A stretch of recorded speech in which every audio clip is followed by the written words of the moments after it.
और चलिए अब खबरों को विस्तार से देखते हैं। गुजरात हाईकोर्ट ने मोरबी ब्रिज हादसा मामले में पुल के मरम्मत का ठेका देने के तरीके की आलोचना की है।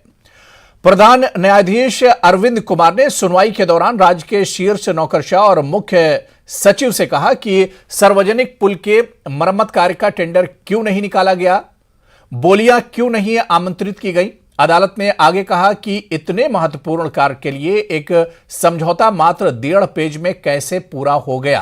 क्या बिना किसी टेंडर के अजंता कंपनी को राज्य की उदारता दी गई थी।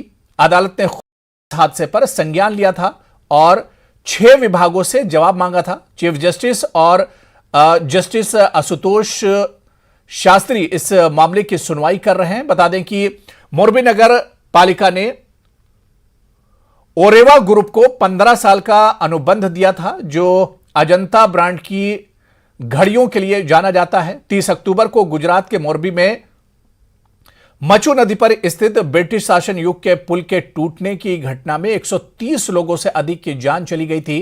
पुलिस ने मोरबी पुल का प्रबंधन करने वाले ओरेवा समूह के 4 लोगों सहित 9 लोगों को 30 अक्टूबर को गिरफ्तार किया था। पुल के रखरखाव तथा संचालन का काम करने वाली कंपनियों के खिलाफ मामला दर्ज किया गया था।